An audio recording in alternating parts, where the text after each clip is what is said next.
Welcome to another episode of Ground Floor, where we can agree to disagree and still be family. That is the theme song, What Up, Though, off my second album, Lee World. I own the rights and copyright stuff. Don't mean nothing Facebook. I'm your host, Lee, my main brother, Jerome. What's going on, good people? Hope everybody's well. We got some good stuff here tonight. Yeah, today's title, Valentine's Honeymoon Crash Out, because some videos out here with people just doing too much, man. People mad on stuff they didn't get on Valentine's. They tearing up houses. Lord. People saying goodbye text on a honeymoon to their, I guess, last boo, and wondering why the new husband is like, man, I'm about to divorce you after this honeymoon over with. What the hell? What the hell? So which one we start with? You want to start? I guess we'll start with Valentine since we just got over. Yeah, we Valentine's. Tell the people where it came from. There's a video you sent me on Instagram. I forgot what city they was at, but she didn't like her gift, and she tore up the dude house or apartment. Everything. So if you got your flat screens, your couch, your PlayStation, tore all that stuff up over Valentine's. Come on, man. My man Boosie say, come on, man. Shout out to him. Hey. Like, over Valentine's? You risking it all. Go to jail. Everything. Over a Valentine's gift that you like is yelling, this ain't what I wanted. Like, he got you something. Some people ain't got nothing right now. And the dude got you something. He can always get something else, but tear up the bad stuff. You know, what's crazy right now, Jeff, is that, I don't think people are even using the common sense that's left. It's like if we got 100 pennies, which we all know is $1, I don't even think people is even using the 1 cent of the common sense today, the 1%. Nope. And so what I think is going on, man, is everybody has anger management issues today in these relationships. And what's up, kid? The homie kid's back. That's what up, bam. There we go. That's what we're talking about. No, we're talking about the couple. The young lady crashed out on her boyfriend, smashed, damaged everything in his apartment, all because of the Valentine's Day gift that he purchased her. She didn't want that. She wanted something like a Tiffany's bracelet instead. So she damaged my man's bedroom set. As you know, these bedroom sets are not cheap. TV, any video games you had, clothes, everything you could think of, it was damaged. And so we were just talking about the day and times we're in now where people are crashing out over the smallest things.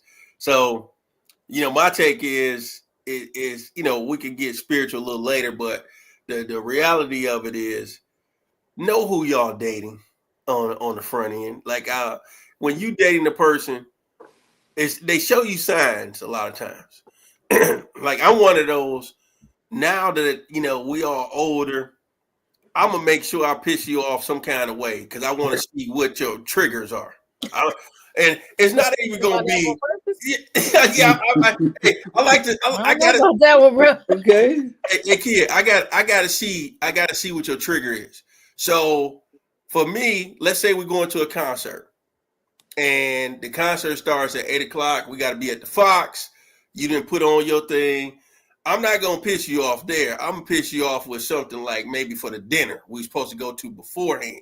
Like I'm gonna be running a little late just so you could get flustered. Like where your ass at? Blah blah blah. I like to see what type of triggers you have because I see if you angry. Like hey, I want to see if you come off soft.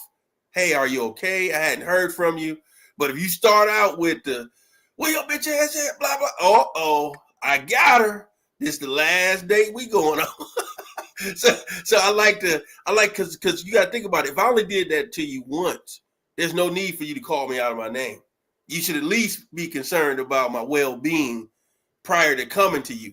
So if you start out calling me out of my name and going off like that, it lets me know your past was toxic, and I don't have time for the toxicity because I don't do well with drama. So that's my take on that crash out. It's like you got to know what you're dealing with on that front end, because if you let it get too far, there you have it at the end. And then at the end, it's a little too late. Go ahead, Kia. you like, she got something she want to say, right? Yeah. So I'm with you on the hand of knowing what you're dealing with beforehand, right? I think that it's so important for us to know clues and pay attention to clues and the warning signs and things of that nature. I'm not in agreement with testing somebody in order to get that outcome to happen, because if they're toxic, it's going to show in your everyday living. I'm more so about the emotional stability. I agree with what you're saying as far as that. People are crashing out, and it kind of takes me back to a couple of segments that we had prior to, when I was talking about understanding people and having that communication, that open communication, and understanding that mental health is real.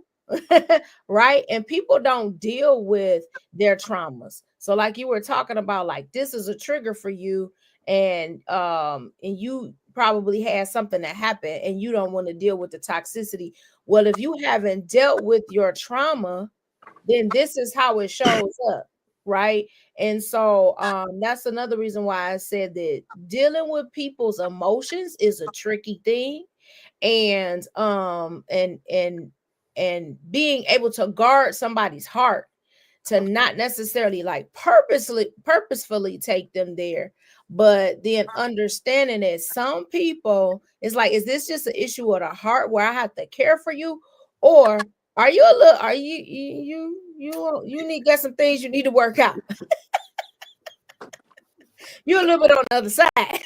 Mm-hmm. You got some things that I'm not willing to deal with. We're not aligned in that area, right? Like, you need to work on that and then come back to me. Like, I couldn't imagine just sitting there crashing out because somebody did it.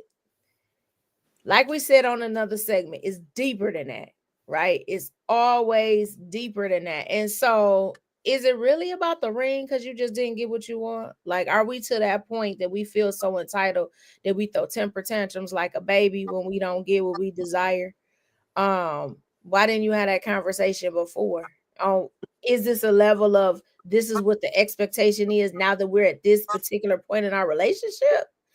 Like, it's so many different factors. And even if you are the type that you feel entitled and you're gonna crash out like a baby and throw a temper tantrum because you didn't get what you wanted, you still got issues that you need to work out. Because you a grown woman. Like, what is this? Like, you don't get what you wanted, so, and understanding the difference of dealing with the individual from a healed space and from a hurt space, right?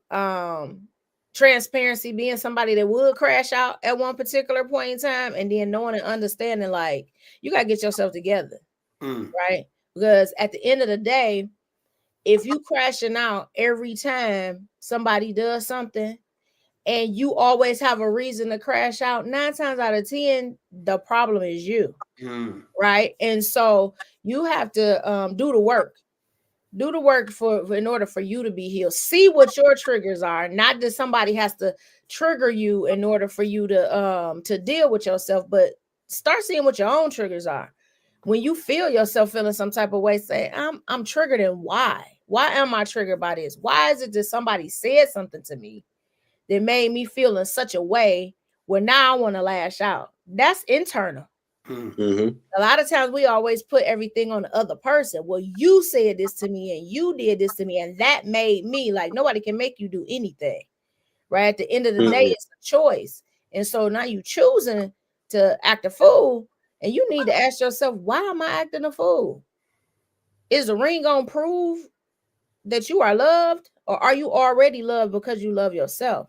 So, all that crashing out, it's deeper than that. But at the same time, like you said, you gotta really know who you dealing with, because people crashing out can lead to a whole other list of issues that you don't want to deal with and put you in danger or put somebody else in danger. Because now, me defending myself, depending on how you crashed out, right, can put you in a situation where you have to be asking the judge be asking you like, where is it self-defense or what or what happened, you know? So yeah, that's just Yes. I think it's always deeper. Yeah, brother Rome, you got a little work to do, brother, because that's a little toxic.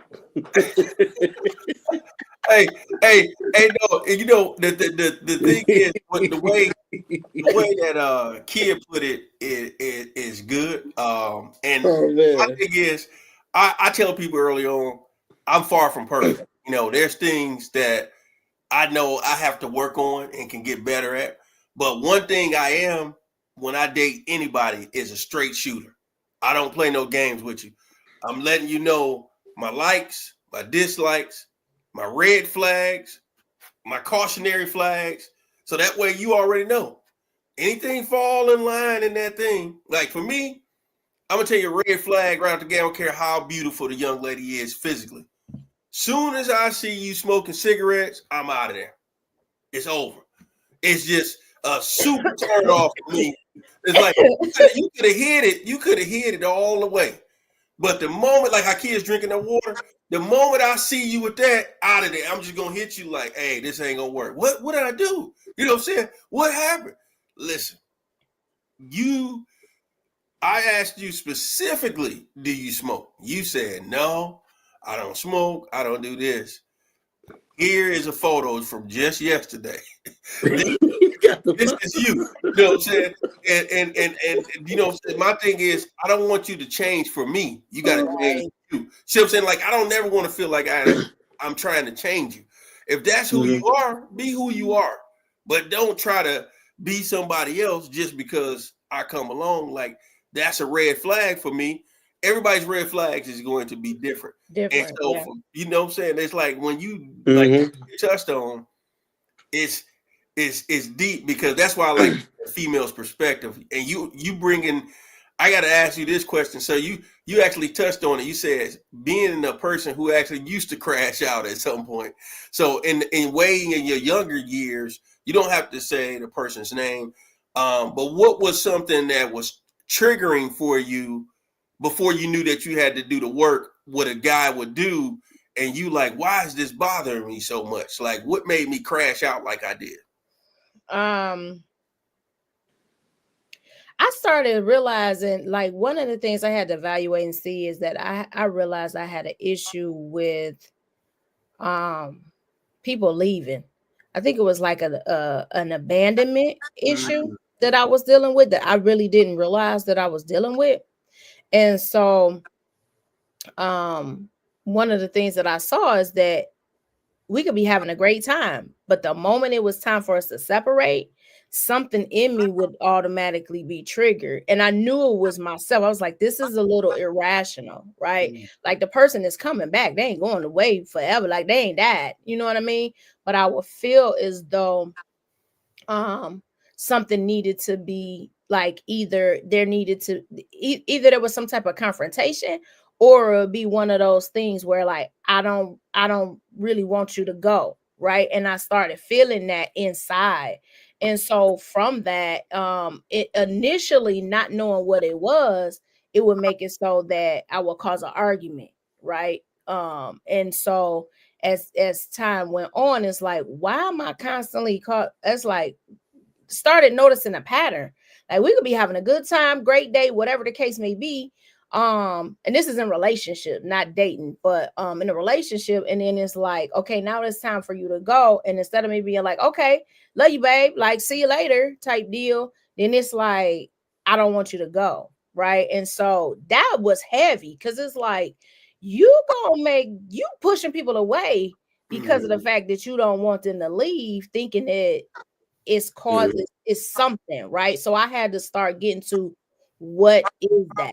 And so so doing the work and really seeing like, oh, like as a child, being in living in this dysfunctional, lifestyle or whatever, seeing that when things were going great, at the end of the night, there will always be some type of chaos, right?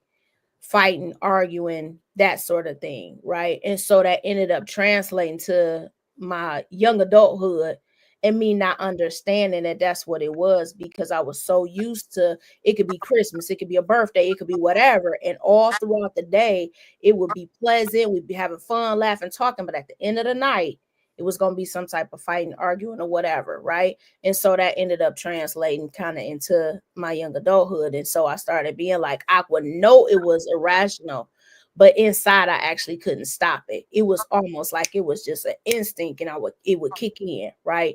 And then after it's like to the point where it's like, this ain't making no sense, then I'll be like, okay, it's cool. Then it would go. Now we got to have amends and kind of make back up after that, right? And so it just started being real weird. Like, nigga, what's wrong? Like, it's like, what's wrong with you? That was your normal. Yeah, absolutely. And so from that, once I started saying like, no, you can't, because you're gonna be by yourself forever, because ain't nobody dealing with this. Like, you don't want to deal with yourself. You know what I'm saying? And so from that, then it was just like, okay, let's work on these things. And now that you can identify what it is, then that made it kind of dissipate. And so from that point on, I was able to now see like, okay, it's cool. Like you still loved, like somebody's still gonna be there, like nobody's leaving, they're still coming back, like you can have regular relationships. And so from there, I was able to overcome that. Yeah, that's awesome. Good. I know I was toxic when I was younger. I took psychology. It finally helped me understand how to engage a female and really listen to her. And once I started figuring out how to be a slight puppet master with her emotions, it was like crack. Like, can I piss her off in 2 seconds and bring her back to normal? And my man, I'm hearing, Jeff, that's wrong. You shouldn't do it. I'm like, but I gotta know, can I do it? I'm gonna do it. Start a bullshit crap argument for no reason. Have her on 10, like, I can't stand you. Like, okay, bring it back down. Like, man, I'm sorry. I was having a bad day. I should have took it out on you. And someone I knew saw me do it. Like,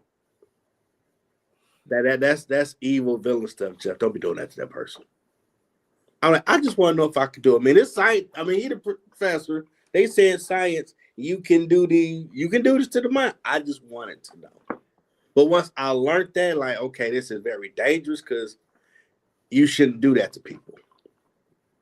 So I started using it to be more observant and listening to them to see at what point where they wanted to go in life and what happened to get them off path to try to help them. And if you really sit down, a female will tell you, I wanted to be a nurse, and then at age 10, I got bullied or whatever, and I became this person. You be sitting there, if you really listen, like, wow, she really told me her origin story. Well, why don't you just get back on track to be a nurse? You can do it now. I didn't think of that. Like, good looking. And it became helpful. So anybody watching, I didn't stand that song. I used it for good. When I was younger, I was asked, so like, can I piss her off real quick just see if I can still do it?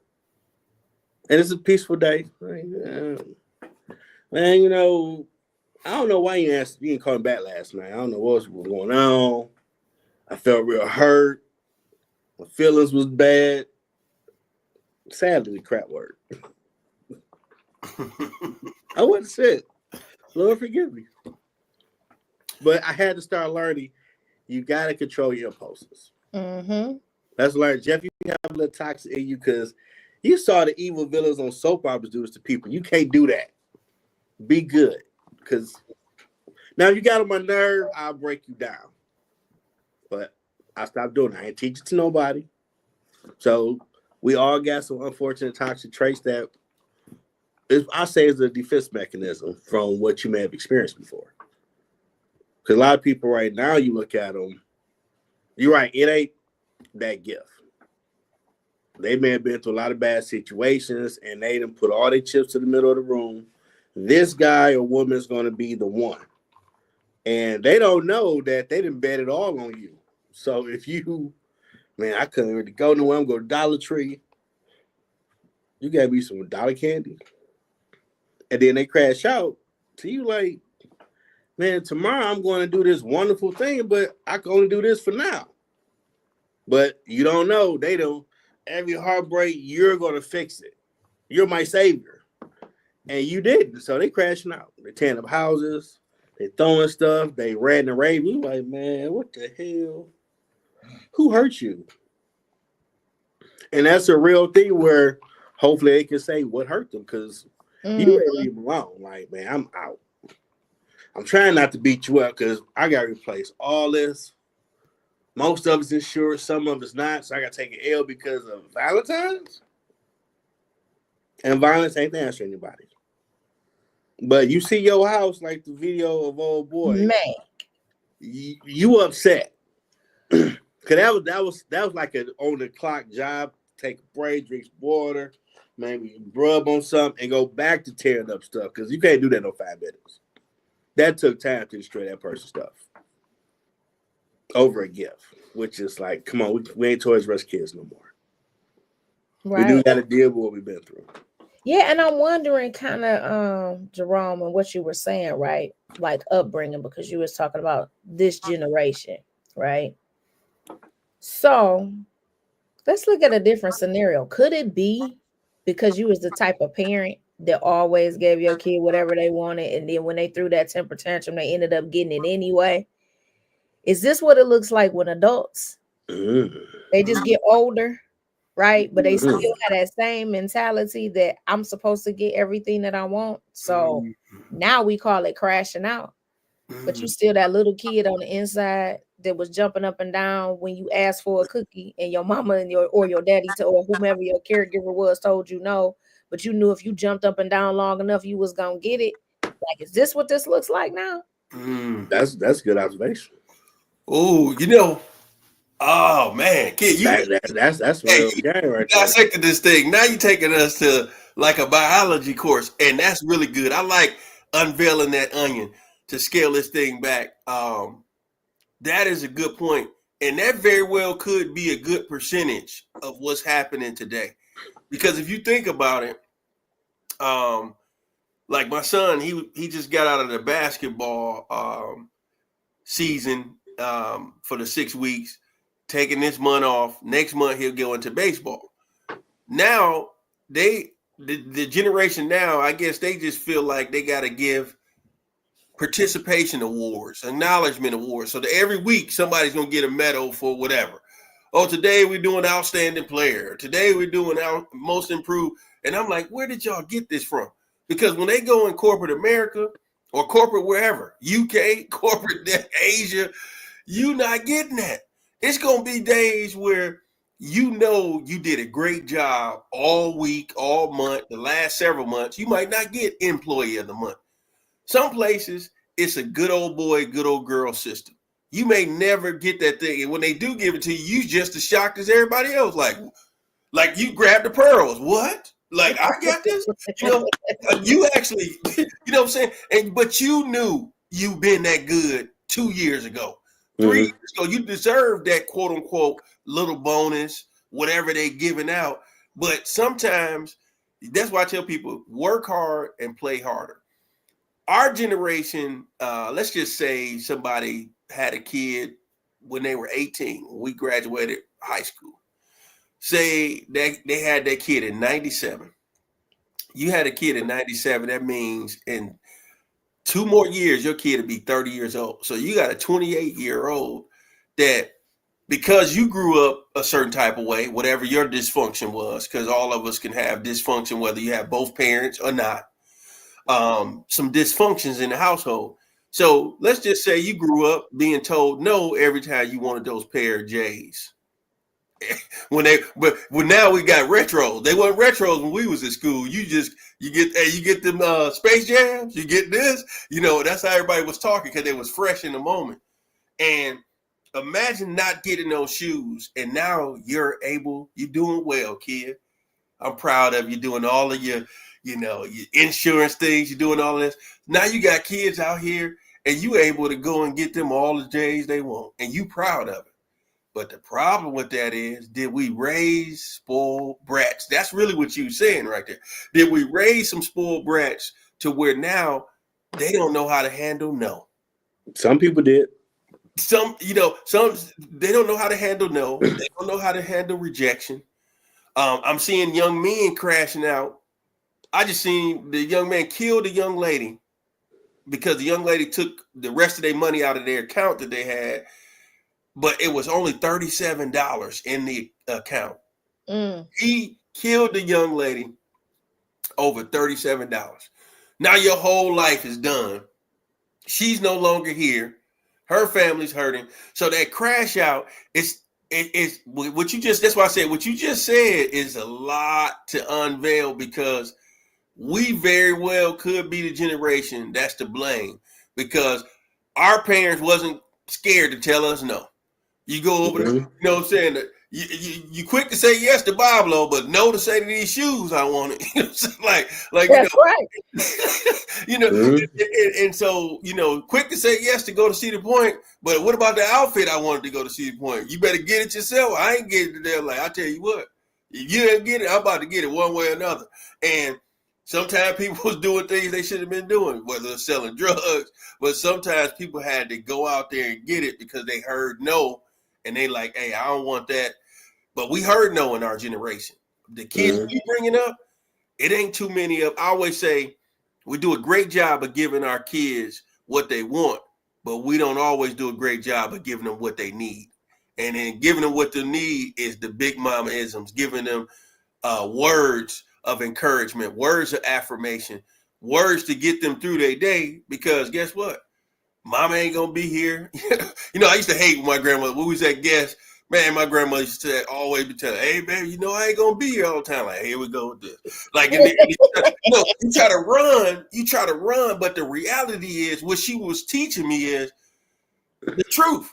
The reality is, I will not be here always. So whether you want to hear it or not, you might as well just sit on down here and hear what I got to say. So after a while, I stopped running. It's like, let me stop running and hear what you got to let you get it all the way out. Like, we ain't even got no drinks. This is before I'm thinking about drinks, but it's like, let me sit down here with my water and Kool-Aid. Back then, when people was drinking Kool-Aid, because we ain't know no better. We grew up in the hood. We ain't know that sugar wasn't good for us. Right. But that's where we are. And kid, you brought up that is a really good point. Jeff, what you got on that? I mean, I've had debates with people on what is a kid starter pack. I'm like, what we talking about?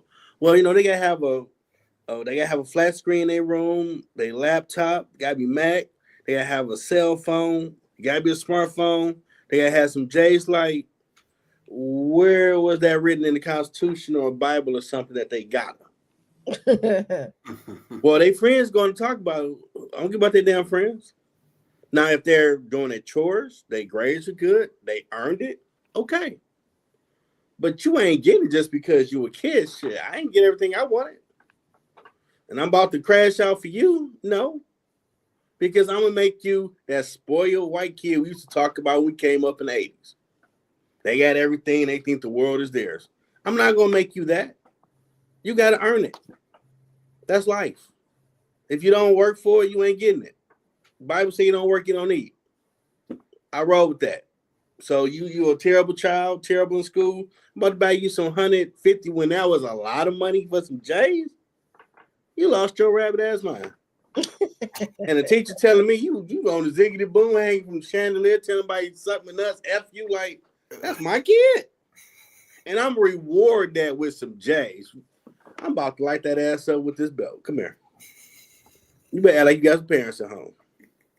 Because that's what I was taught. When you go square, act like you got some parents at home. Meaning, don't embarrass me. I didn't teach you that. And we got away from that because we didn't have.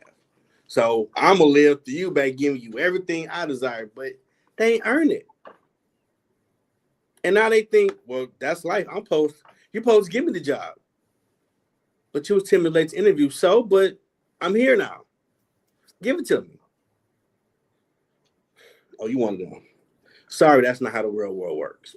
Maybe next time. And now you in there crashing out. We're gonna call security. Please leave. Cause the world ain't gonna deal with your kid.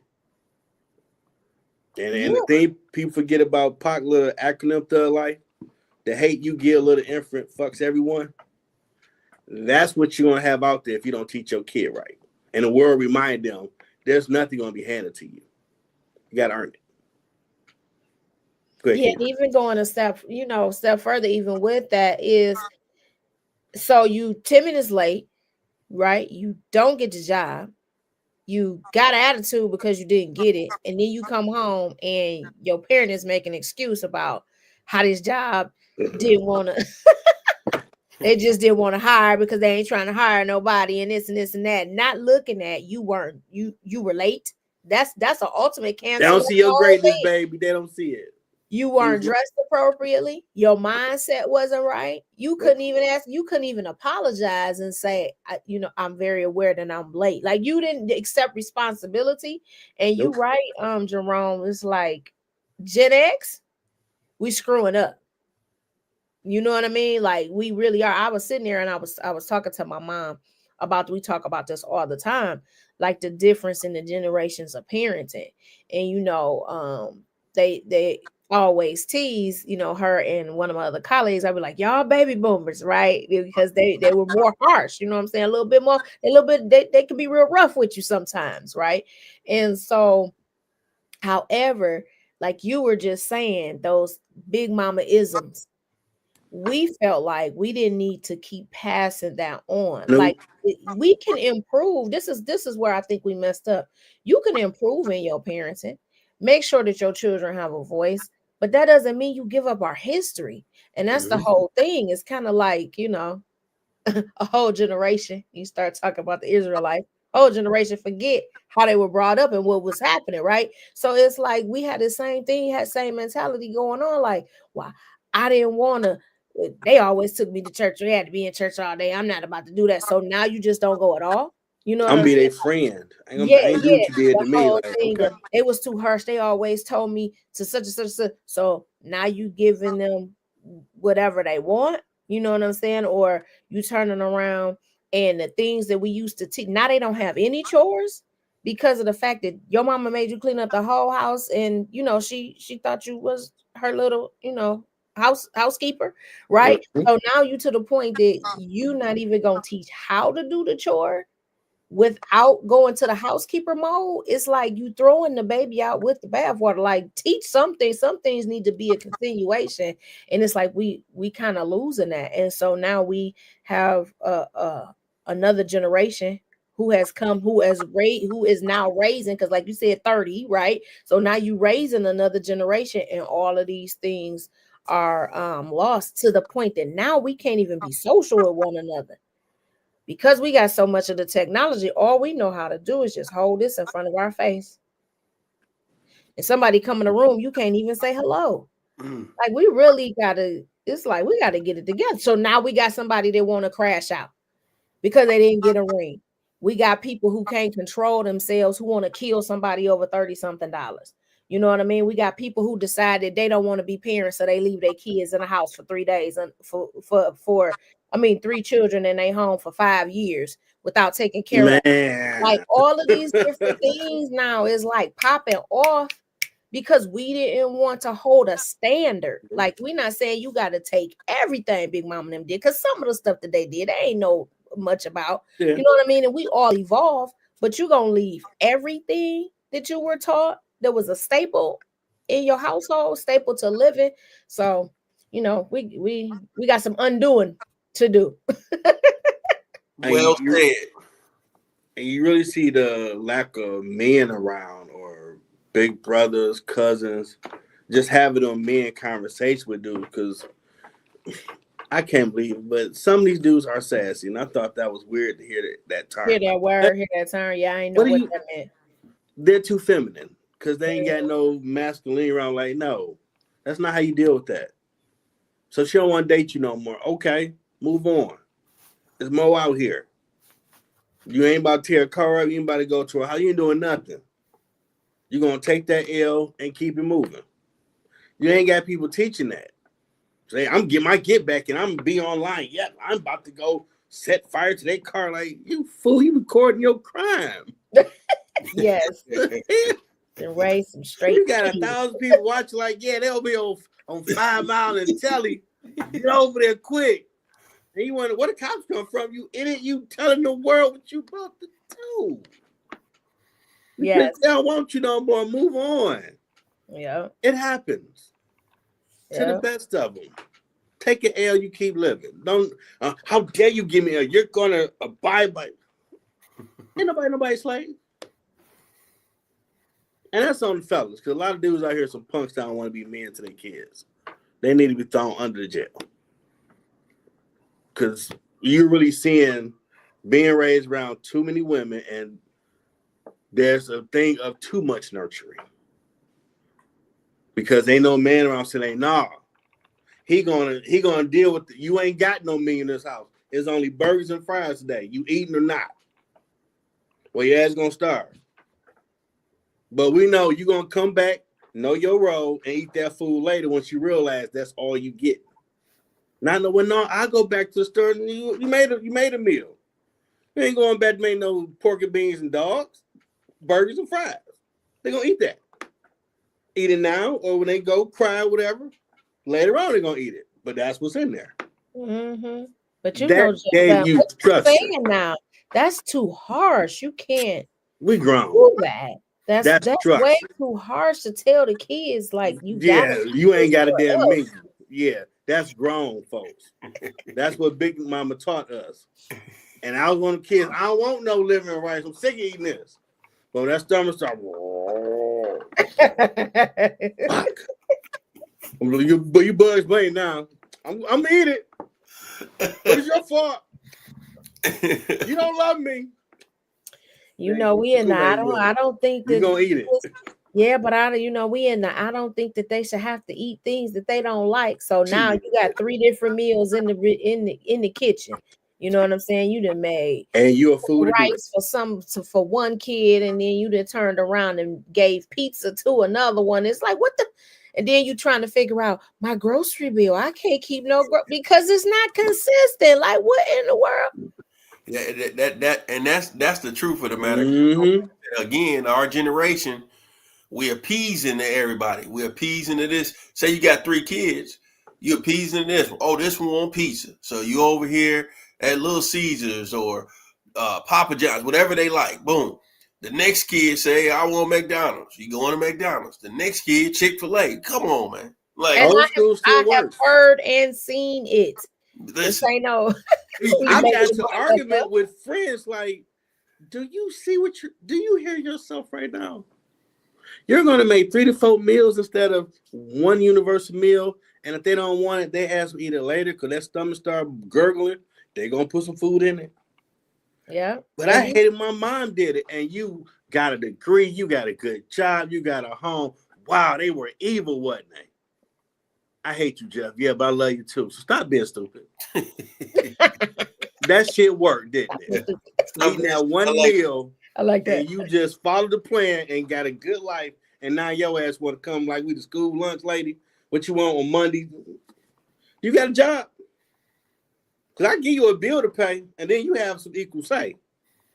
Oh, well, the Hong Kong, what? Oh, you got quarter? Oh, you ain't got shit to provide. So that means shut the fuck up until you 18, get your own. And follow the rules of this household.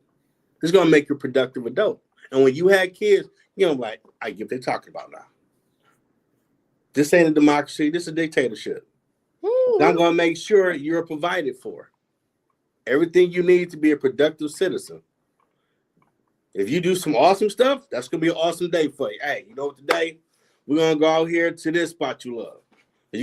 They teacher said you was just Steph Curry with it. I got to show love for that. But that ain't every day. You're supposed to get good grades. You're supposed to do your chores. Ain't no credit for the shit you're supposed to do. Mm-hmm. And there's some parents who are like, you're evil. Like, no, our parents taught us this. You're supposed to be that good kid. What are you talking about? How dare you give me a pork card with C's and D's and say that's awesome? This is some bullshit. You ain't trying. I got a C in my sleep thing like that class. And you telling me the best you can do if you try is a C and a D? Nah, homie. God didn't make you stupid. Stop that. You ain't trying. And if I sit up here and award C's and D's, I'm telling you, crime does pay. I ain't got to be the best at what I'm trying to do. I just skirt by. And that's not life. You don't keep getting a job where you just had under, don't really do nothing, get a check. At some point, you're going to be called to the carpet. You've been here all week, you ain't did shit. You're fired. But my parents, I ain't parent. Ain't my fault they allowed you to skirt by and not do nothing. We need you to sweep them out that room every day. I'm paying you $20 an hour to do that one thing, and dog, it's terrible. But my parents, I'm not your parent. And that's what they're not preparing these people for, the real world, because they're not the parent. You know, some people tell their kid 5 times and then they'll do it. The teacher ain't about to talk to them 5 times like they Uniblast and the Jetsons. Sure, they that shit one time. That's why these teachers going crazy, because they are telling them 5 and 10 times. And they trying to kick them out the room. I can't they teach don't you know. nothing That's when they because I'm respond. telling you 1,000 times to sit down. Yep. And that's when they respond on the 1,001. They'll sit down. And that's what they do at home. No. They tell you one time, go sit down. Mm-hmm. But if you care about your kid and not just, well, I just had them, and they here, you ain't gonna do that bull job. Because the old school worked. You're a productive citizen. And a lot of us say, man, my parents have beat me with a belt this, and wow, you're not dead or in jail. But you know what? Parenting is being somebody who had to teach parenting skills. You don't always have to whoop nobody in order for you to get them to do what you want them to do. You just need to mean what you say and say what you mean. That's it. And provide structure. You know what I mean? Now you may have them instances where it's like, okay. Oh, you're going to have someone that needs to know the line. When you start young and you are like, sit down, and you follow through with your sit down, you don't always have to result to, okay, now I got to beat you. There are alternatives that work. The problem is people just don't follow through. Discipline is more than just about hitting, right? So you can always be assertive without being authoritarian. You know what I mean? So we could argue all day in terms of how that goes, but I think that the main issue is people just don't mean what they say. And so in anything from parenting to relationships to all of that. And so what you're seeing is the result and the product of the programming that we have, regardless because some people got beat way too much. Right, them belt weapons with the extension cord weapons. We might be productive as citizens, but we don't have a voice, right? So you didn't beat the voice out of somebody. So all they know how to do is be compliant. That's not how you want to raise somebody either, right? So that's what I said. Some of the things that we were taught, it might not have been right. You can course correct, but you don't have to throw everything out with it. And so that's what I think the issue is. It's just like we go all the bar is here. We're gonna go all the way over here. Because it's like I'm trying to avoid what I used to go through. I never had nothing as a kid. Okay, you all struggle. Economically, but so like you were saying, Jerome, now I got the money. Now I'm just gonna make sure that my kid have it. It ain't never a no. You want a pool party, you want the Barbie house, you want the J's, you whatever it is that you want. I'm not gonna tell you no because I didn't have, right? Fix that once again within you. Stop living through your kids, but you're not helping them at the same time because and I'm not saying that you don't have to instill confidence in somebody to say whatever you want in life you can have, right? But at the same time, like you were saying, Jeff, you also have to understand you got to earn it too. And so when we take that element out, now you have entitlement. Like I'm supposed to get these things just because of who I am. And your word post means something. Exactly. Say you're gonna do it, you do it. What's up, Jerome? You made I was gonna say, I know I mean this one was the main course because we was gonna have a lot to say. But Jeff, what was the second one we were supposed to talk about? The transition? The honeymoon. Okay, the honeymoon video. Um so with that situation, Yeah, I didn't get to that one. Go ahead. okay. Tell us what. Yeah, so just so everybody out there knows, couple recently married, they travel on their honeymoon. The wife texts the ex-boyfriend and says bye. Oh yeah, that's right. Mm-hmm. And really don't know where they were going. That's neither here nor there, whether they was international, whatever. So the husband's like, why would you feel the need to have to reach out to your ex to say bye while you're going on your honeymoon? And she came with a sob story. I didn't think it was that big of a deal. I don't see what you're tripping about. My man looking like, hey, after this honeymoon, this is over. So just as much as they had that big day, he looking at it like, you showing me red flag. This is time for me to be out of here on that. And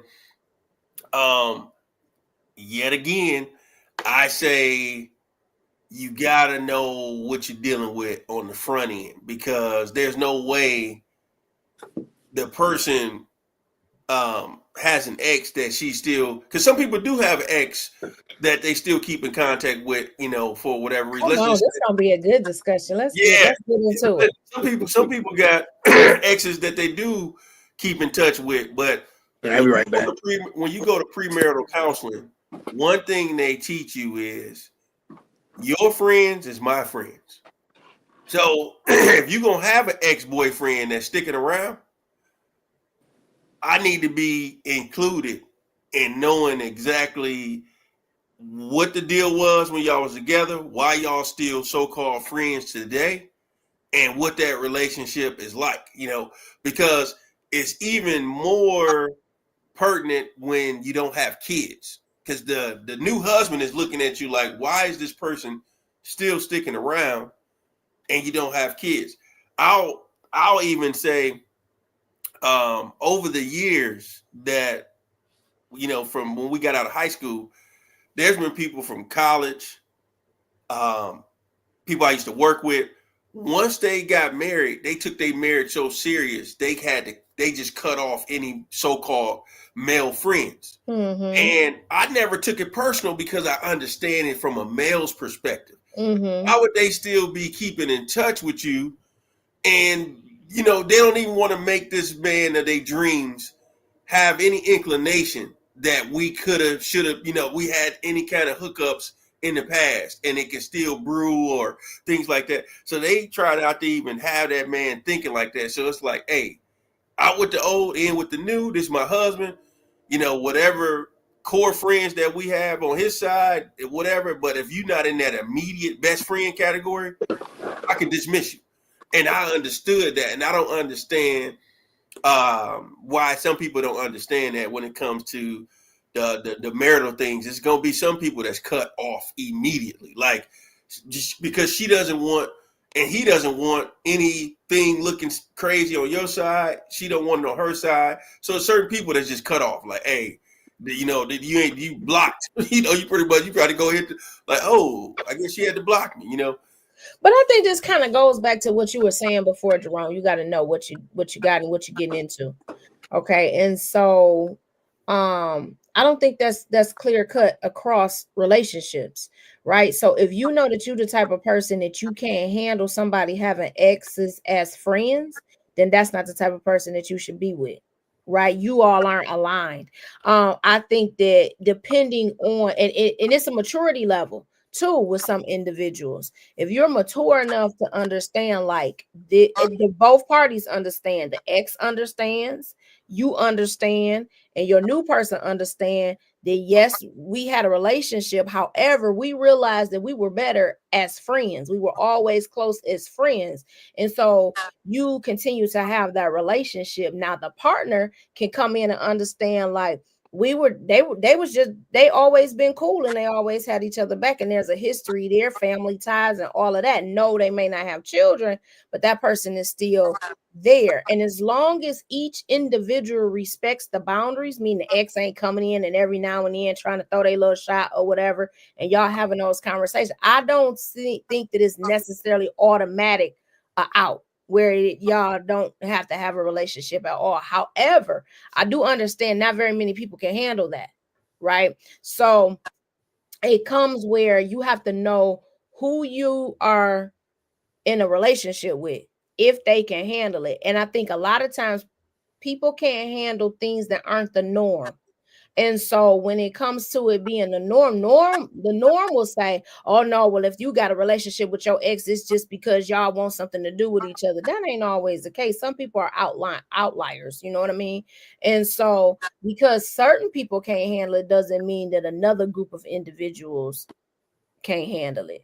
Right. So I think it's about maturity. I think it's about conversation, of course, communication, and understanding the boundaries, where your boundaries lie. Right. Because I can look and I can say, yes, that's my ex, but you, my man, you always come first. Right. And so in that, I understand, like, we the one that got the relationship. We cool and we kick it.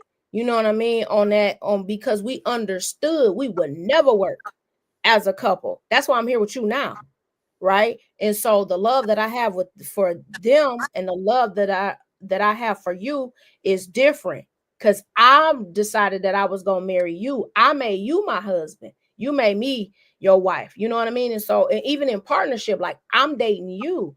I'm committed to you. I'm exclusively with you. So that doesn't necessarily mean that I'm gonna go dip, right? And you have to be confident enough in your relationship to understand, if I'm going to do anything and I'm going to step, then I wasn't the person that you thought I was in the first place. But you also got to trust me enough to understand, like, she's committed to me, and what they have now is just a friendship. And even though that they had a relationship in the past, so it takes a certain level of maturity to be able to do that. It's the same way as, now people are grown, their kids grown, and then, they like, well, your kids grown, why you still talking to your ex? Y'all still got history.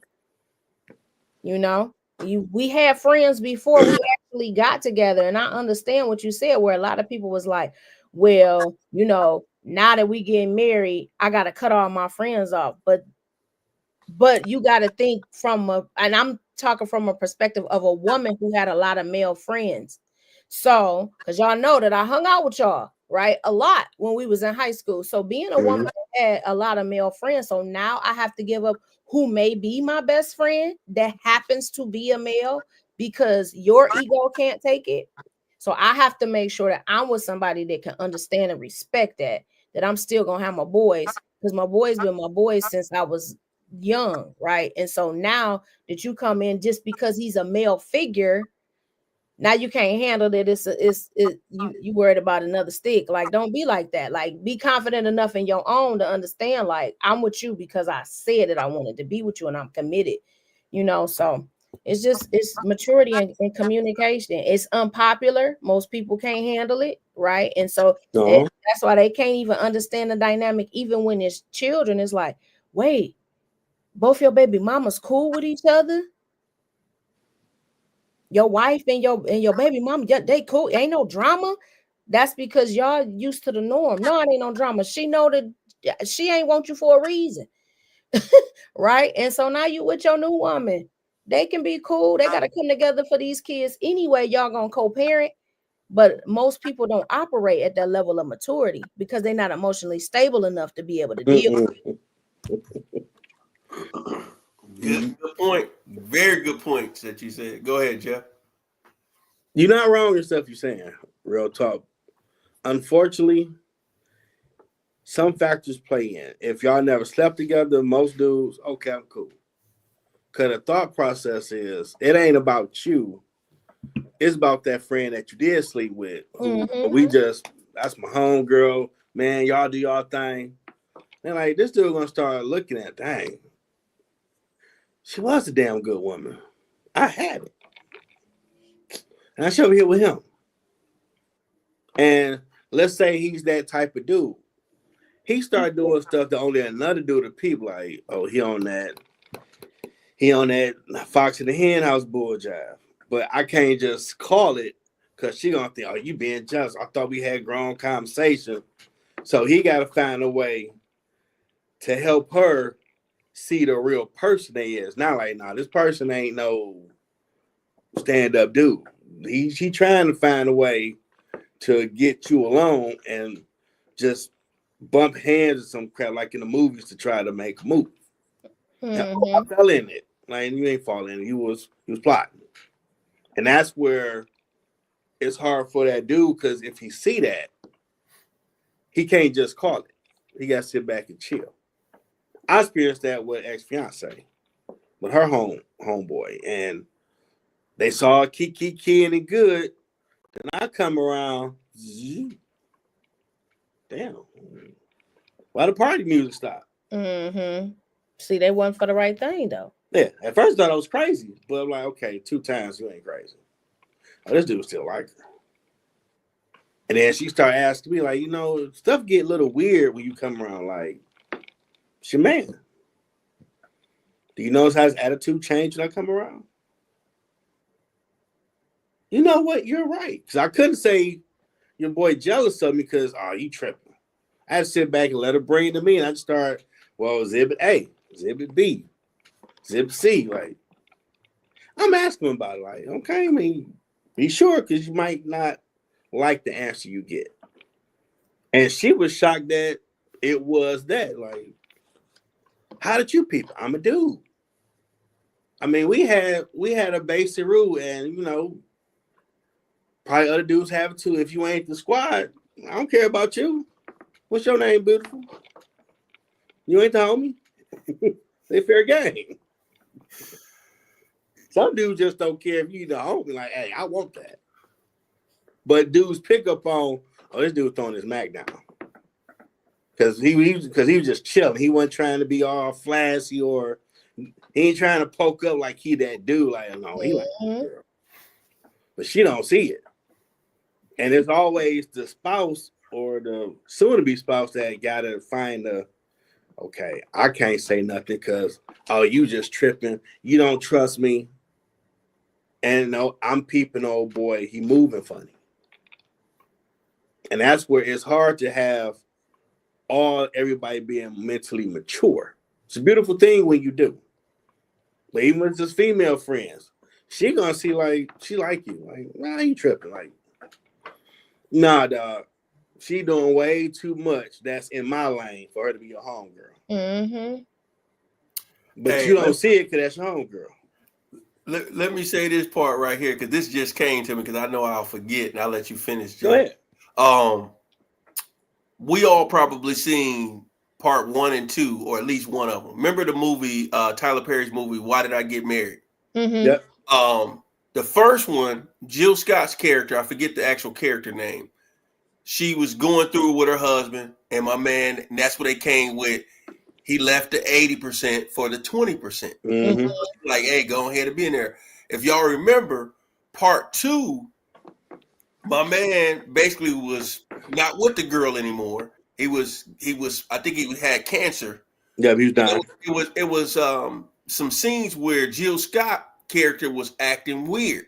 She was starting to do some weird behavior, and it made her new husband, looking at her like, hey, like, you normally home, you operating differently. You're not speaking, like, what's going on? She never told him the truth.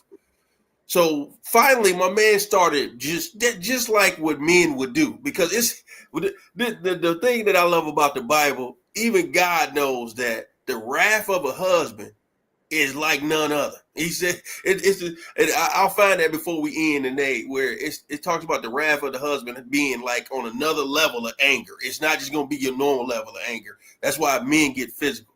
And if y'all remember that scene, he busts through that door at a house. He knew she been acting weird. He knew exactly where to go find them. And let's just think about this. Nothing she can say in that moment was going to make him think that they didn't do anything. Right. Oh, he's sick. Oh, he this.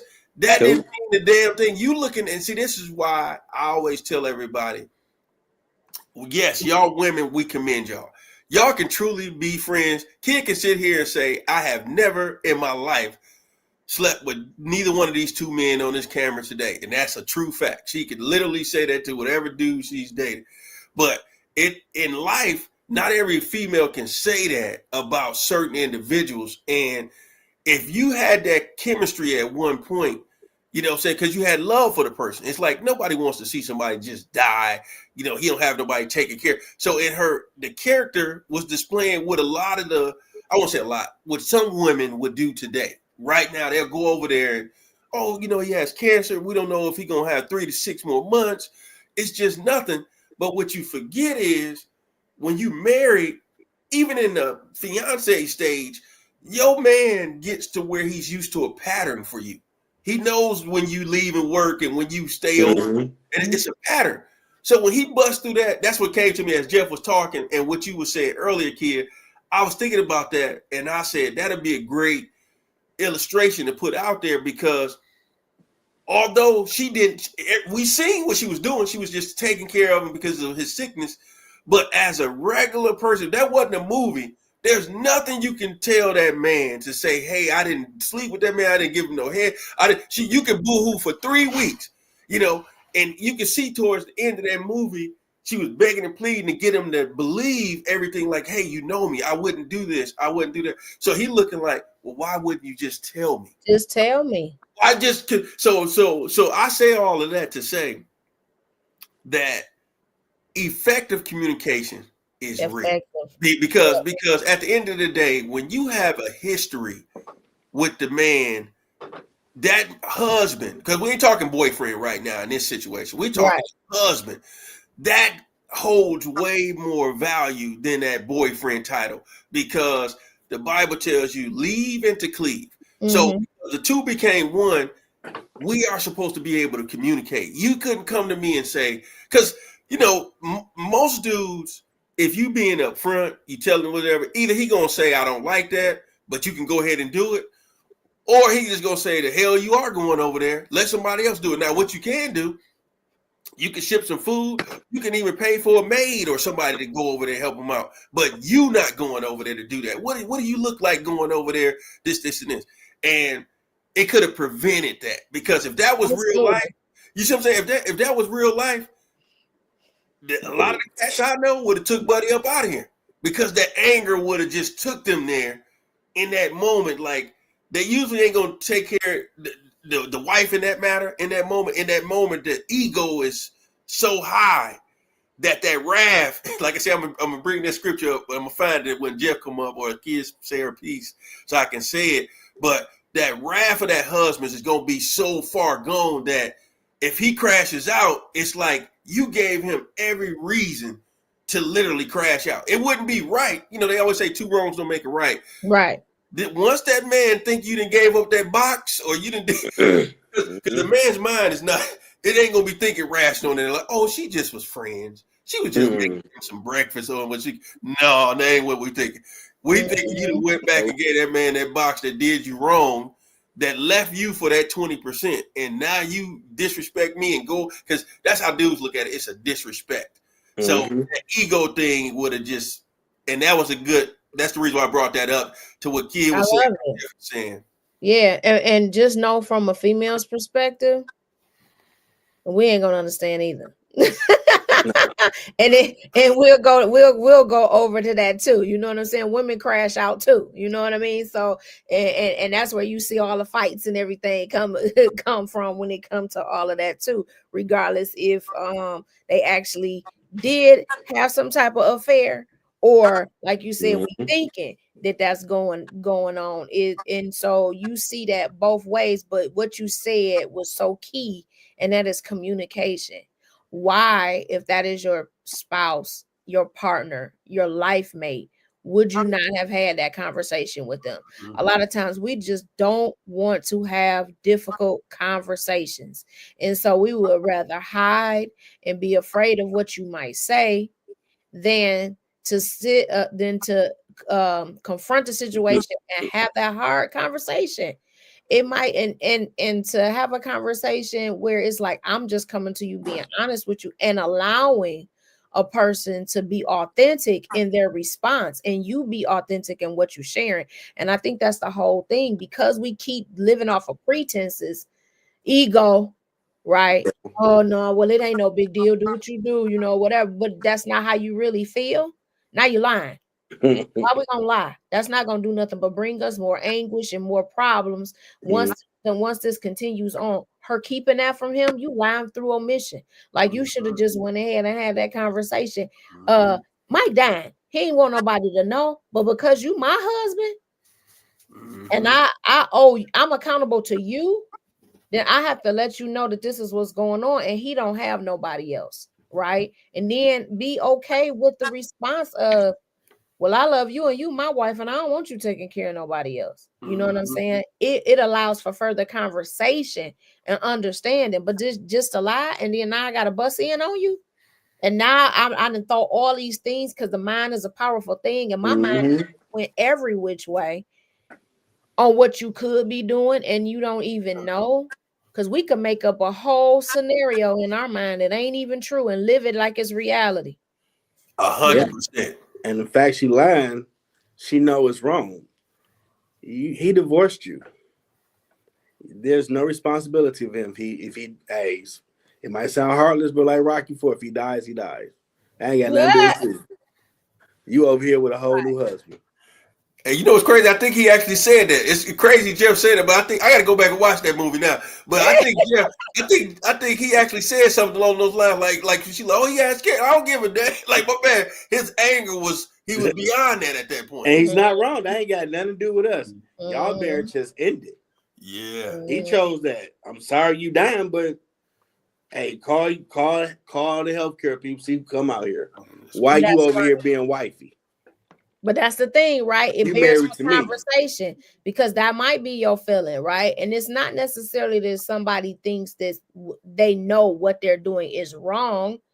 I know that I'm afraid of what you may say or how you may think of me, because the very thing may be, this man treated you like dirt, and now you are willing to still care for him.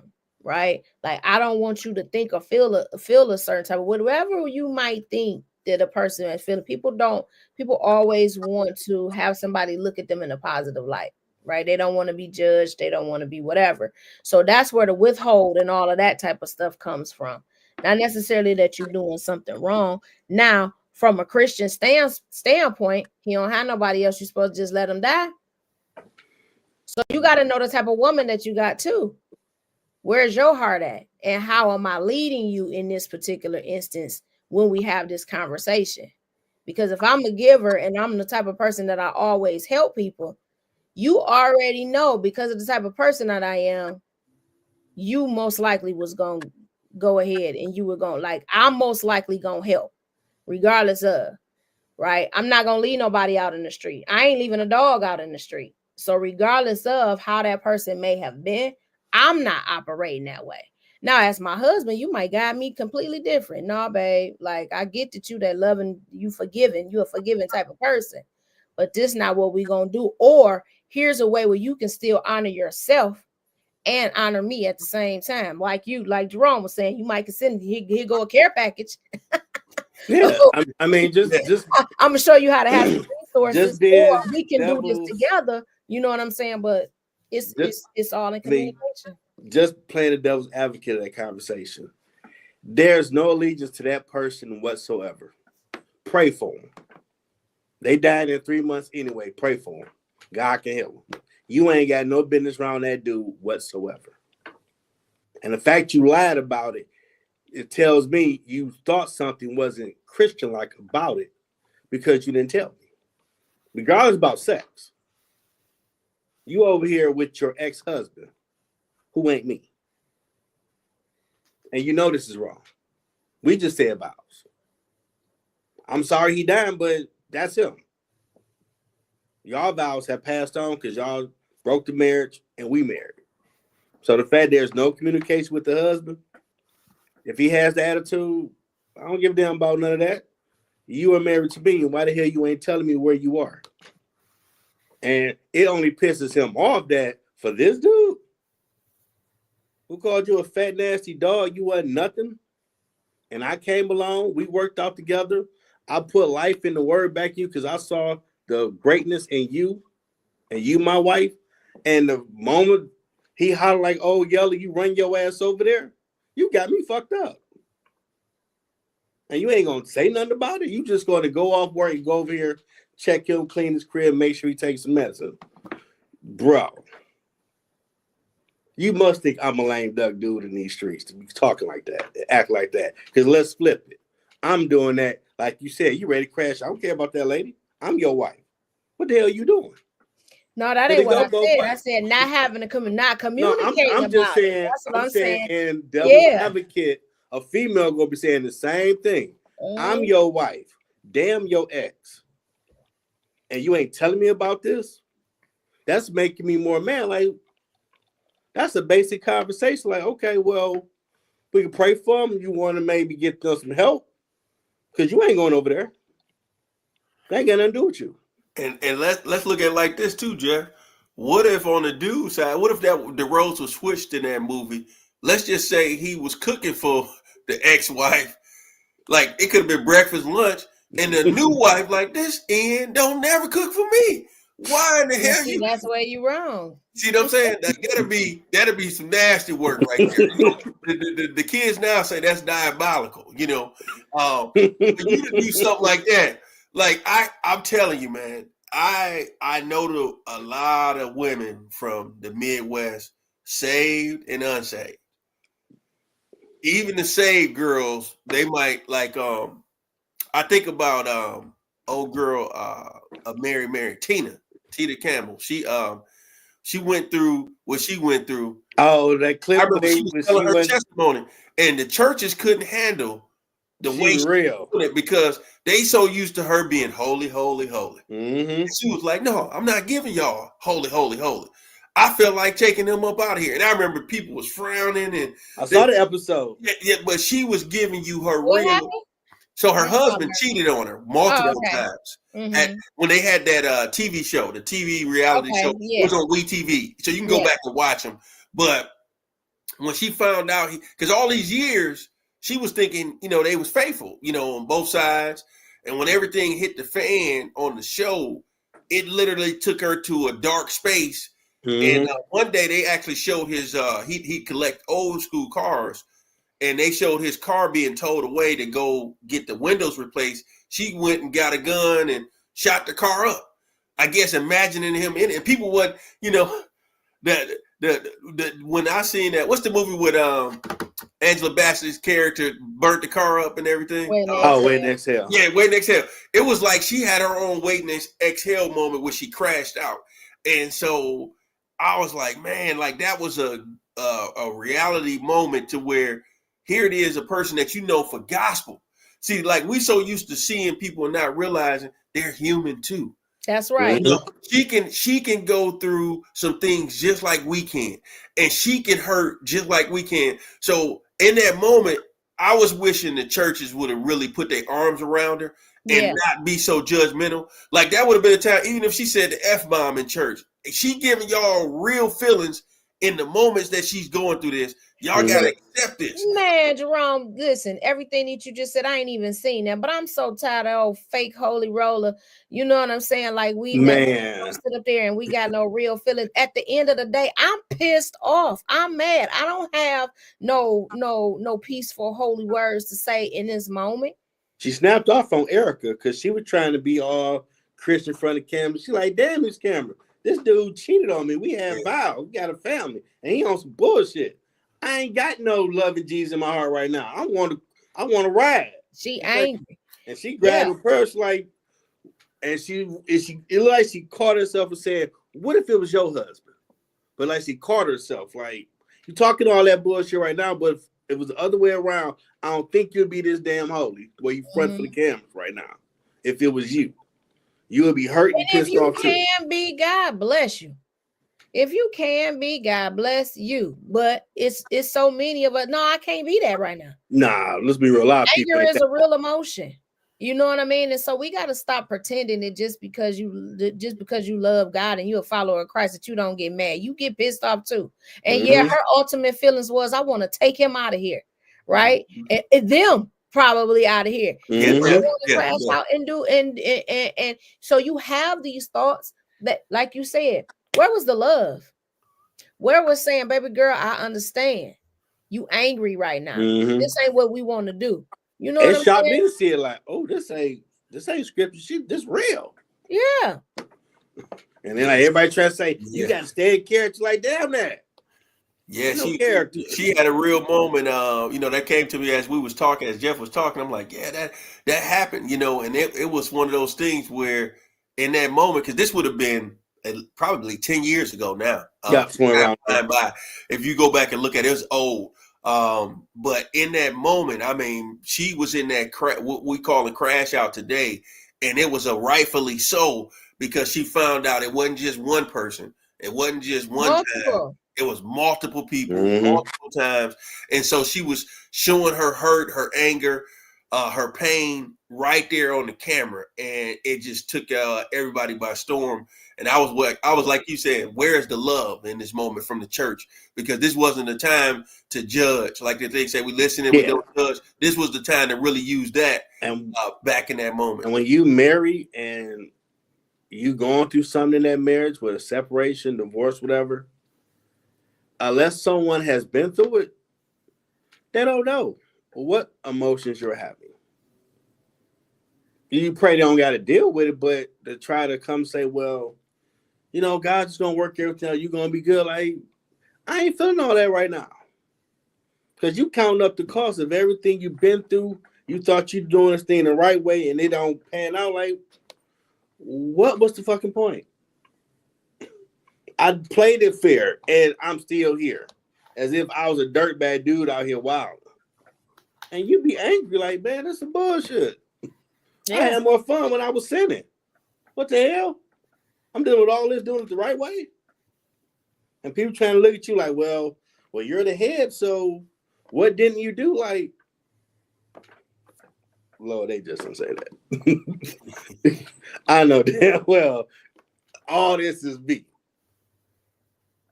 And then you have to try to, they don't know. This they were trying to help. Fall back. I appreciate you, but let me go and holler at you later, because now you really get upset. Like, I saw this coming. I would have tried to fix it if I saw it coming. So when you in them type of scenarios, it's hard. And unless someone dealt with it, it's hard. We gotta start keeping it real. We gotta keep it a buck as followers of Christ. You know what I'm saying? Like, these types of conversations, like you were saying, like I'm mad, I'm angry, like I did everything right. What was the point? People need to hear that, because other people are going through the same thing, and they sitting there and they thinking like, I shouldn't be having these thoughts. I'm out of whack. I'm sitting having these thoughts of why when so many people have been in the same space.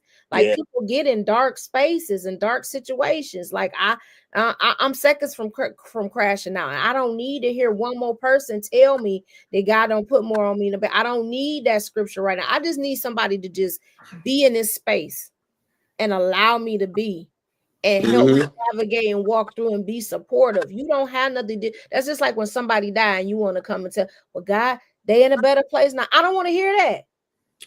Man, my loved one is gone. I don't want to hear you tell me that. Don't tell me you know how I feel. Have you ever lost a child? You don't know how that feels. You know what I'm saying? So that's that we got to be very careful to now want to just to talking to anybody and everything else on you. Like, just be there for that person. That's it. Just pray for them silently. Like, I'm praying for you. And I don't know what you're going through. So I stopped telling people, oh, I understand how you feel. I don't understand how you feel. Even if I've been through the exact same thing that you've been through, I don't understand how you feel, because it's still a different person in a different circumstance, because everybody's situation is unique to them. Now, have I been in a dark place before? I've been in a dark place before. I understand what it's like being in a dark place, but I don't understand exactly how you feel though. Right. So that's different, a different dichotomy in different words. Man, So you just took me back for a minute because when my father died when I was 12, I had friends in the church like, well, you know, this is God's will. And you're a 12-year-old looking at my family's destroyed. My childhood is over because I got to figure this thing out on my own. And you're telling me God want this for me? Man, I want to sock that dude in the mouth. You got ravens and dope dealers walking these streets, and my dad, I got to figure out manhood on my own because my family is destroyed. And you talking to this God, man, you don't get on my damn face. yeah. And they looking at you like, oh my God, how? Because you don't understand their reality is over. Their normal is dead. And it's worse if the family is destroyed. And they see it like, I got to get to 18 and 96. And I don't think they're going to be able to help me because they got all the memories. They screwed up. And this is God's will for my life? Like, what the hell? What I do to him? And they meant well, but they don't get it until they start having to deal with loss. And now they come back, man, I get where you coming from now because you angry at God about this and that and that. Like, yeah. I get you tried to help, but you didn't get the emotions you tried to work through that early. The stages of grief, we got to allow people to go through the stages of grief. And because it's uncomfortable for us, we try to explain it away. Like, we don't want to see people hurt, so we try to, let me say this to make them feel, but no, people need to go through. Otherwise, church need to talk about this type of stuff too. Yeah. So this is real stuff that people really deal with. And well, God just gonna make a way. That ain't the word right now. Just give him a hug. That ain't the way. Hey, and what y'all give him a hug. Touching on to the first segment of what we did tonight. When you think about crashing out, it is several stages of that grief. It's 5 stages out there, and the first one is the isolation and denial. You know, people can't believe you would cheat on them. People can't believe that you would put them in that type of situation to where they gotta think about, like, if we're just using why did I get married to? Why would you even put me in that situation where I gotta even have the thought that you was cheating on me? Because you could have had a conversation. You could have said, you know what I'm saying? Because some people gonna do what they're gonna do, but at least you would have told me, hey, I'm going over there to take this food. I'm just letting you know. That's all I'm doing. I'm only gonna be there. I can record it, I can FaceTime, and y'all can deal with it afterwards. Some people gonna do what they're gonna do anyway, but at least you would have had that conversation. That's right. And so that isolation, denial, the next one is anger. That second phase is anger in that grieving process. You know, the third one is bargaining. The shoulda, coulda, wouldas. I wish I would have went over there and talked to them more, seen them more, did this, and this. The fourth one is depression. You're depressed because of all of the different things. Bro, that was senior year, man. See what I'm saying? The last one is acceptance. That was a hard one. Like, oh, he ain't gonna see you walk across stage. Yeah. You ain't gonna have them Bill Cosby. Okay, what does a man do when he find a wife for? Damn. Now to mention I attempted suicide in 11th grade, like, I ain't telling nobody to try that. They gonna look at me funny. And you like, them stages is real, but you do gotta go through them. And it took me years to go through all 5 stages. Man, that's stories help people know. Like I said, we got some real stuff tonight, man. This stuff. I know this was juicy. This was really juicy. So it's like hit us with your closing remarks, and then I'm gonna come behind you and let Jeff close it out. For me, man, listen, matters of the heart is real. It's tricky, right? We talk about grief in losing someone in terms of death, but it's a death in a relationship as well, right? That whole thing of you're with someone and you have committed to them and you all have made an agreement, and then you see that your whole world has changed. Now you got to live life completely different, it was a death of a dream that you had, right? And so you still have to go through those steps, and you have to be careful how you treat people because they may crash out. Now, in those instances, they were just the way that the woman was, it was how she is. But you got to be careful how you treat people because you don't know what their childhood was like. Sometimes you don't know what the trigger is a lot of the times until you get to whatever particular stage. You don't know how far you can push a person until you push them completely over the edge. So treat everybody with the same respect that you will want to be treated with. Love on people and allow people to have some grace, but give people grace. But what I will continue to say is that matters of the heart are tricky, and you got to care for the heart of people. And grief is real, regardless if it's death of a physical person or death of a relationship. It is real, and you got to go through the steps to your healing process. That's my words for the night. Hey, that was good. We appreciate that. I'm gonna start out with the scripture that I was talking about earlier about the husband having that jealousy, that anger. I'm gonna speak from the NLT, the New Living Translation, Proverbs 6:34 and 35. For the woman's jealous husband will be furious, and he will show no mercy when he takes revenge. No mercy. This is in the Bible. um, 35, he will accept no compensation nor be satisfied with a payoff of any size. So what we was talking about tonight is effective communication when you're in a relationship. I don't care if y'all boyfriend, girlfriend, if y'all engaged to go to be in that holy matrimony and become one.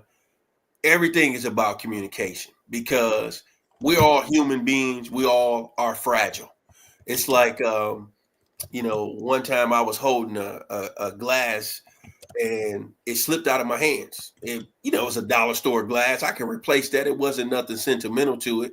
But at the same time, it was fragile. I should have held it a little bit tighter. And sometimes we don't realize what we have until it's gone. And like Kid just said, we're talking about the death of a relationship, which is grief, or death of a person, which is still grief. You still can go through those phases. And we all have positive and negative triggers. We don't want to allow our, partner to be triggered off of something that I could have just spoke to her about.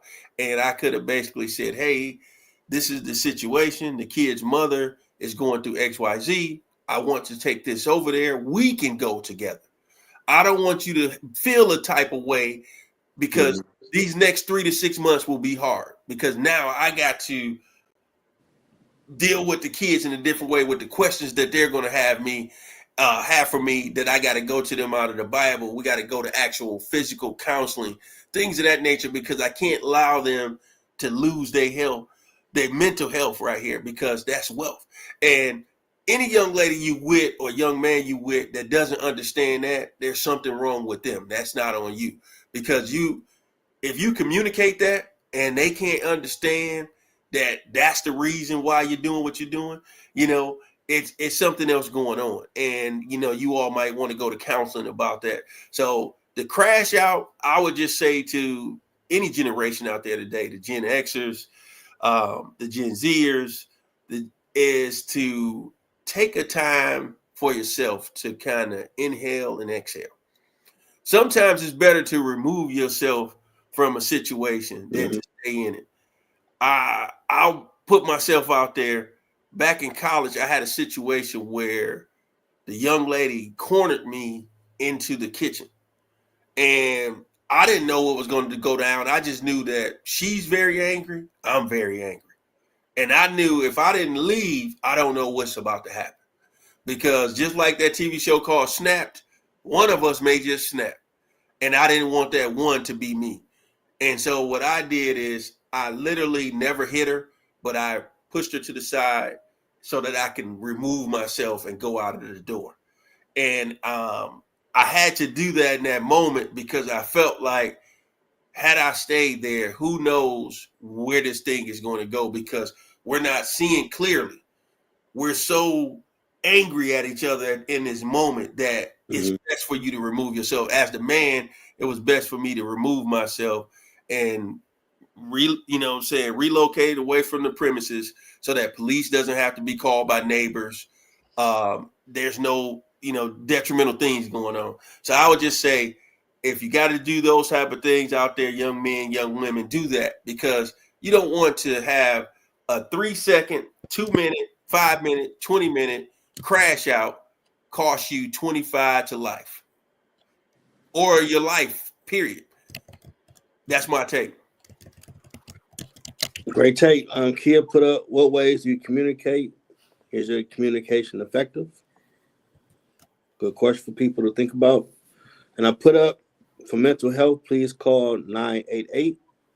If you had those situations going on, that's the number nationally to help you. And Kia put something else.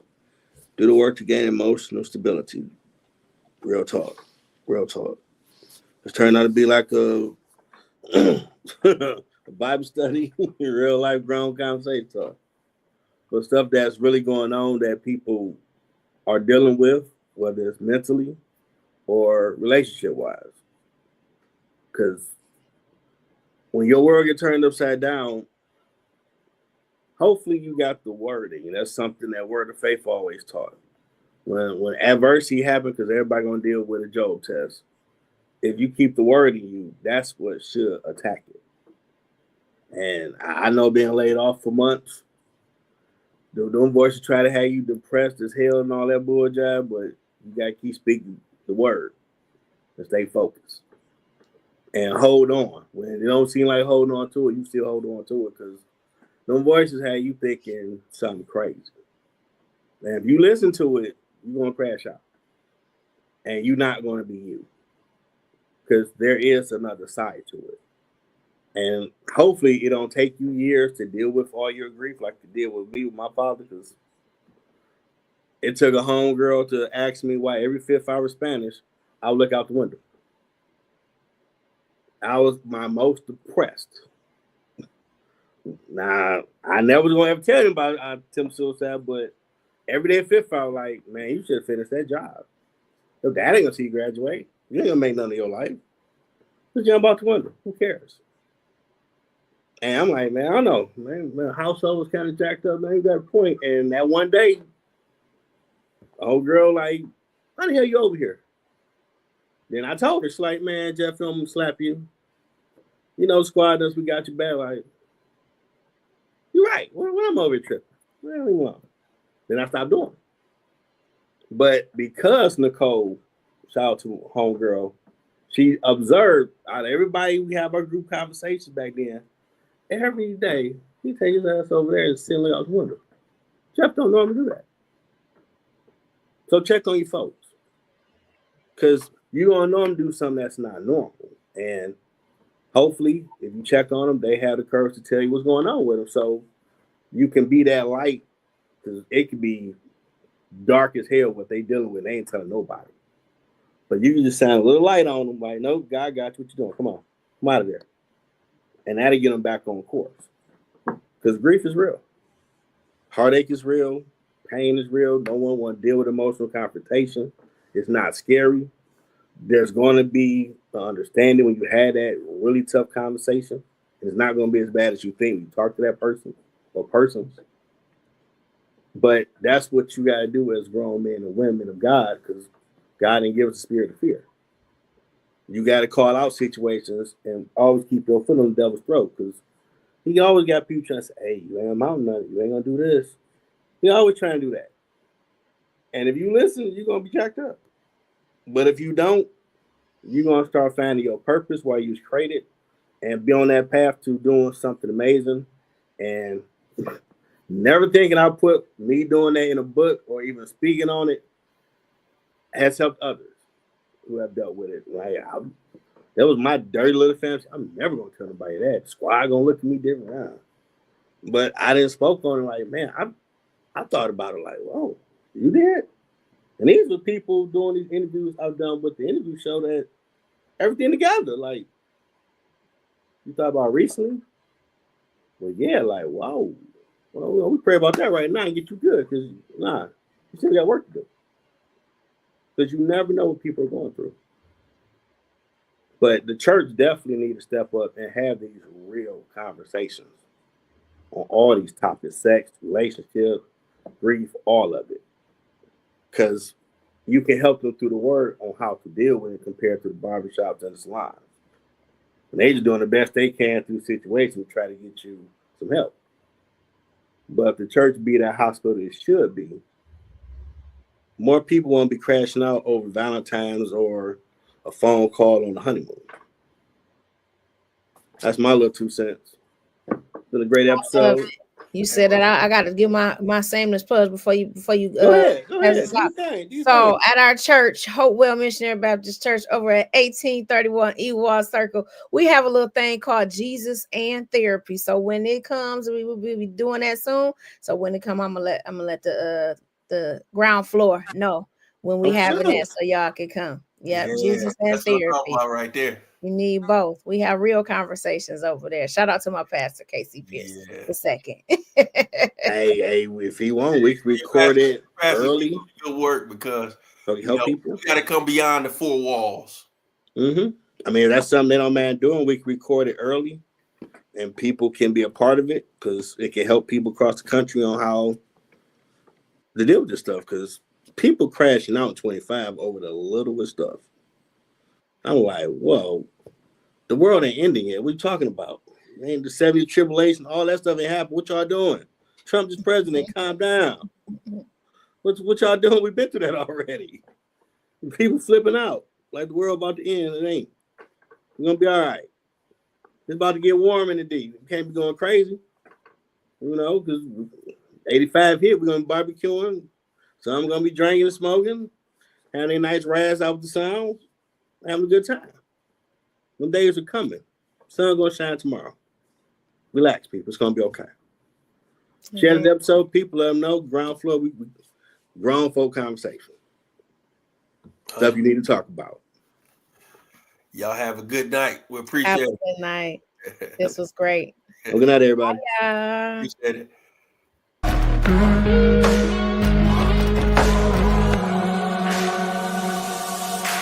What?